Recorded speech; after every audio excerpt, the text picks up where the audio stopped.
पहुँचाने के लिए, उस पर्व को मनाने के लिए हम सब इकट्ठे हुए हैं। तो हम सब से उनको इस मंच के, इस पंडाल के माध्यम से नमन। आज हम 78वां स्वतंत्रता दिवस मनाने के लिए यहाँ एकत्र हुए हैं। जैसे कि आपको विदित है कि 15 अगस्त 1947 को भारत के लिए ऐतिहासिक दिन है, जब देश को आज़ादी मिली थी। यह दिन उन सभी स्वतंत्रता सेनानियों के लिए सम्मान के आगे से झुकाने का अवसर देता है, जिन्होंने देश की आज़ादी के लिए हंसते हंसते अपने प्राणों को बलिदान दिया।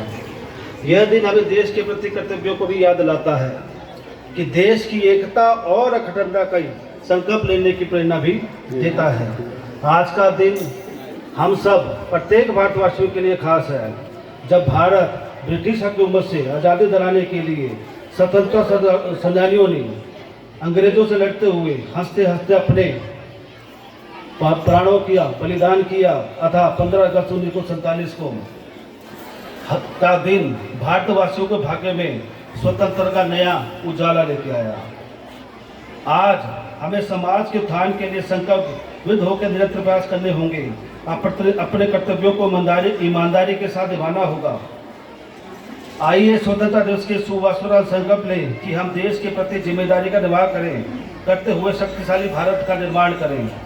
भारत के स्वतंत्रता संग्रामी में पूरे देश के साथ हमारे हिमाचल के स्वतंत्रता सेनानियों का भी भारी योगदान रहा है। इस देवभूमि के जो स्वतंत्रता सेनानी थे, जैसे पद्मदेव, शिवानंद रोमल, सत्यदेव जी, पहाड़ी गांधी, काशीराम जी, दौलत राम जी इत्यादि भी हम सब के इस स्थान से उन सभी को नमन करते हैं और धन्यवाद करते हैं अपने दिल की गहराइयों से कि इन सब के बलिदान की वजह से आज हम स्वतंत्र देश में स्वतंत्र रहकर अपने अधिकारों के प्रति सचेत होकर कर्तव्यों का निर्वहन कर रहे हैं। और अंत में हमें अपने भारतवर्ष की ओर शक्तिशाली बनाना है, ताकि भविष्य में हम पुनः गुलामी की जंजीर में ना लड़ा जाए। देश की स्वतंत्रता के लिए जब हम ब्रिटिशों के साथ लड़े थे, मुगलों के साथ लड़े थे, लेकिन अब देश के सामने एक नई चुनौती आ गई है। लेकिन इस देश को शक्तिशाली बनाने के लिए देश की युवा पीढ़ी को इसके बारे में सोचना चाहिए। यदि देश की युवा पीढ़ी शक्तिशाली होगी तो देश स्वयं शक्तिशाली होगा। इस युवा पीढ़ी से हमारा आह्वान रहेगा और हम सब का रहेगा कि देश के युवा अब जो नशा की गट में आ रहे हैं, उस नशे से अपने को बचाएं। प्रत्येक घर वाले, प्रत्येक माता पिता, प्रत्येक बुजुर्ग आदमी, जो भी जिम्मेवार नागरिक है, ये बच्चे हमारे हैं, ये युवा हमारा है।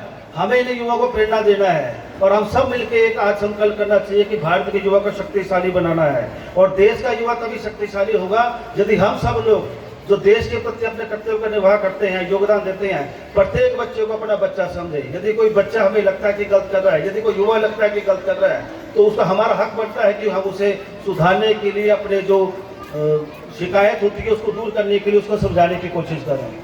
तथा अब आने वाले समय में देश के लिए एक नई समस्या आ रही है, पर्यावरण का संतुलन बदल रहा है। बादल फटने की जैसी घटनाएं हो रही हैं, नदियाँ अपना भाव दे रही हैं। तो इसके साथ हमें परिवार की रक्षा करने के लिए देश को बचाना पड़ेगा। देश की आज़ादी का मतलब स्वतंत्र रहकर अपने अधिकार, अपने घर, अपने कर्तव्यों के प्रति नहीं है, बल्कि पूरा देश सशक्त बनाना है, जिसके लिए पर्यावरण का भी योगदान है। इस चेष्टा के साथ मैं उम्मीद करता हूँ कि हमारी युवा पीढ़ी, हमारा देश, हमारा पर्यावरण, हमारा विद्यालय, हमारा घर, हमारा गाँव, हमारी भूमि शक्तिशाली होगी तभी देश शक्तिशाली होगा। क्योंकि अंग्रेजों के बाद से तो हम जीत गए हैं, लेकिन भविष्य में जो अब चुनौतियां आ रही हैं, जिसकी वजह से देश जो है कमजोर पड़ सकता है, उसकी जिम्मेदारी उन सबके ऊपर आती है। और अंत में मैं सभी आप लोगों का सहयोग के लिए धन्यवाद करता हूँ।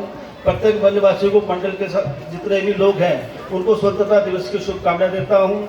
धन्यवाद करता हूँ एमसी को, अध्यक्षों का, और साथ में हमारे जो सदस्य हैं जिन्होंने इसमें योगदान दिया, और अन्य दानी सज्जनों का जिन्होंने इस तरह कार्यक्रम बनाने के लिए बड़े सूक्ष्म समय में तैयार होकर हमारा सहयोग किया।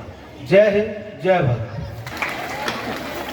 ये शुभ संदेश, बलिदान दिया, बहुत महत्वपूर्ण भूमिका निभाई उन्होंने, ताकि हमारी जो आने वाली पीढ़ी है उसको एक बहुत सुंदर संसार मिल सके, बहुत सुंदर भारत मिल सके। तो इसी तरह का सब